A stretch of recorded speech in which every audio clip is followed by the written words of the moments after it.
ഇത് കോഴിക്കോട് ദൃശ്യങ്ങളാണ്. എന്തോ ചെറിയ അവിടെ പോലീസൊക്കെ ഉണ്ട്, അനൗൺസ്മെന്റ് ഒക്കെ ഉണ്ട്. അവിടെ വോട്ടർ അവിടെ രാഷ്ട്രീയയുടെ ആളുകൾ പിരിഞ്ഞു പോകണം എന്നുള്ള അനൗൺസ്മെന്റ് ആണ് അവിടെ വന്നത്.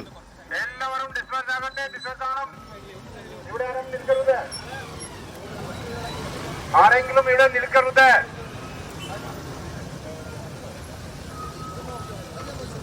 ആരെങ്കിലും അവിടെ നിൽക്കരുത് എന്നാണ് പോലീസുകാർ അനൗൺസ് ചെയ്യുന്നത്. എന്താ കാര്യം എന്നറിയില്ല. ആൾക്കാർ തടിച്ചുകൂടിയിട്ടുണ്ടോ എന്നറിയില്ല. അവിടെ വോട്ടർമാരുടെ കൂടുതൽ ക്യൂ ഉണ്ടോ എന്നടക്കമുള്ള കാര്യം നമുക്കൊന്ന് അന്വേഷിക്കണം. എന്തായാലും വലിയ പോലീസ് സന്നാഹമുണ്ട്. എന്തോ ചെറിയ പ്രശ്നം ഇല്ലെങ്കിൽ അങ്ങനെ ഒരു സന്നാഹം അവിടെ ഉണ്ടാവേണ്ട കാര്യമില്ല. പല പോളിംഗ് ബൂത്തുകളിലും വോട്ടർമാർ നീണ്ട നിരയുണ്ട്. അതിന് കാരണം രാവിലെ മുതൽ തന്നെ പല ബൂത്തുകളിലും ഈ പറയുന്ന വോട്ടിംഗ് പ്രൊസീജിയർ, അതിനകത്ത് കയറി ഇറങ്ങുന്ന ഒരാൾ വോട്ട് ചെയ്യാനെടുക്കുന്ന സമയം കൂടുതലാണ് എന്നുള്ളതാണ് പ്രശ്നം. ചിലപ്പോൾ അത്രയും പരിചയസമ്പന്നരല്ലാത്ത, ഇനിയിപ്പോൾ ഈ ട്രെയിനിങ് കിട്ടിയ ആൾക്കാരാണെന്ന് പറഞ്ഞാൽ പോലും ആദ്യമായിട്ടൊക്കെ വരുന്നവരാണെങ്കിൽ അതിൻ്റെ ഒരു തഴക്കം വഴക്കം വരാത്തത് കാരണം പുതുപ്പള്ളിയിലൊക്കെ അടക്കം നേരത്തെ ഇതുപോലെ 1-2 ബൂത്തുകളിൽ കോഴിക്കോട് പയ്യാനക്കൽ സ്കൂളിലെ സംഘർഷമാണ് അത് കണ്ടത്. അവിടെ ചെറിയ ചില സംഘർഷം ഉണ്ടായിരുന്നു. അതിനെ തുടർന്നാണ് പോലീസ് ഇടപെടുകയും എല്ലാവരും അവിടെ ഒന്ന് പിരിഞ്ഞു പോകണം എന്നുള്ള പ്രഖ്യാപനമടക്കം ഉണ്ടായത്.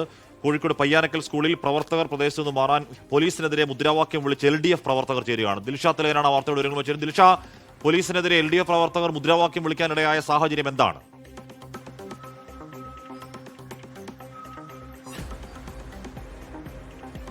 ഏകദേശം വൈകിട്ടോട് കൂടിയാണ് വലിയ രീതിയിലുള്ള സംഘർഷങ്ങൾക്ക് ഈ പയ്യാനക്കൽ പ്രദേശം സാക്ഷ്യം വഹിക്കുന്നത്. അതായത് ഈ ഇത്ര വർഷങ്ങൾക്കിടയിൽ ആദ്യമായാണ് ഇത്ര വലിയ രീതിയിലുള്ളൊരു സംഘർഷം ഇവിടെ ഉണ്ടാകുന്നത്. കോഴിക്കോട് സൗത്ത് നിയോജക മണ്ഡലത്തിലെ പയ്യാനക്കൽ GVHS പയ്യാനക്കൽ സ്കൂളിലാണ്. രാവിലെ മുതൽ തന്നെ ഏകദേശം 7 ബൂത്തുകളാണ് പയ്യാനക്കൽ സ്കൂളിലുള്ളത്. രാവിലെ മുതൽ തന്നെ വലിയ രീതിയിലുള്ള വോട്ടർമാരുടെ നീണ്ട നിര ഈ ബൂത്തിലുണ്ടായിരുന്നു. രാവിലെ ഇത്തരത്തിൽ ഒരു കള്ളവോട്ട് ആരോപണവും ഉയർന്നിരുന്നു. വോട്ട് ചെയ്യാനെത്തിയ പയ്യാനക്കൽ ചക്കുംകടവ് സ്വദേശിയായിട്ടുള്ള രമേശന്റെ വോട്ട് മറ്റൊരാൾ ചെയ്തു എന്നതായിരുന്നു പരാതി. അതിന് പിന്നാലെ ഉച്ചയ്ക്ക് ശേഷമാണ് ഇത്തരത്തിൽ വലിയ രീതിയിലുള്ള പ്രതിഷേധങ്ങളിലേക്കും സംഘർഷങ്ങളിലേക്കും എല്ലാം മാറുന്നത്. അതായത് കോഴിക്കോട് UDF സ്ഥാനാർത്ഥി, സൗത്ത് മണ്ഡലത്തിലെ UDF സ്ഥാനാർത്ഥിയായിട്ടുള്ള ഫൈസൽ ബാബു വോട്ടർമാരെ കണ്ട് മതം പറഞ്ഞ് വോട്ട് പിടിച്ചു എന്നുള്ളതാണ് പ്രധാനമായിട്ടും LDF പ്രവർത്തകർ ആരോപിക്കുന്നത്. NDA സ്ഥാനാർത്ഥിയായിട്ടുള്ള T രനീഷ്, അതുപോലെ തന്നെ LDF സ്ഥാനാർത്ഥിയായിട്ടുള്ള അഹമ്മദ് ദേവർകോവിൽ എന്നിവരെല്ലാം തന്നെ ബൂത്തിൽ വന്നു പോയിരുന്നു. എന്നാൽ അല്പസമയം മുമ്പ് ഫൈസൽ ബാബു ഇവിടെ എത്തുകയും വരിയിൽ നിന്നിരുന്ന വോട്ടർമാരോട് മതം പറഞ്ഞ്, അതായത് നമ്മളെല്ലാം ഒരു സമുദായമാണ്, നമ്മൾ മുസ്ലിങ്ങളാണ്, നമ്മൾ വിജയിക്കണം എന്ന് പറഞ്ഞു എന്നാണ് LDF പ്രവർത്തകർ ആരോപിക്കുന്നത്. എന്നാൽ അങ്ങനെ ഒരു സംഭവം ഉണ്ടായിട്ടില്ല എന്ന് പറഞ്ഞ UDF പ്രവർത്തകരും ഇരു കൂട്ടരും തമ്മിൽ വലിയ സംഘർഷമുണ്ടാകുന്നു. പോലീസ് ഇടപെടുന്നു, വാക്കേറ്റമുണ്ടാകുന്നു. പിന്നീട് അത് പോലീസുമായിട്ടുള്ള സംഘർഷമായി മാറുന്നു. വലിയ രീതിയിലുള്ള സംഘർഷമാണ് ഇവിടെ ഉണ്ടായിട്ടുള്ളത്.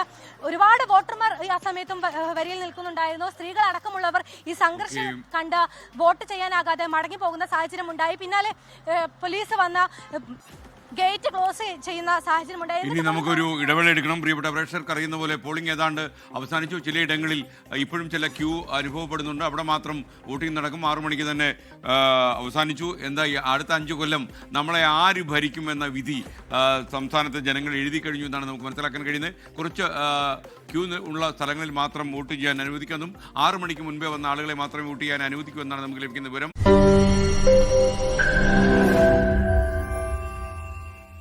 ലോകത്തെവിടെയായാലും ഏത് സമയത്തും 24 വാർത്തകളും ഓഗ്മെന്റഡ് റിയാലിറ്റി പാക്കേജുകളും എക്സ്പ്ലെയിനറുകളും വിശദമായി കാണാൻ ഞങ്ങളുടെ YouTube ചാനൽ നിങ്ങൾക്ക് സബ്സ്ക്രൈബ് ചെയ്യാം.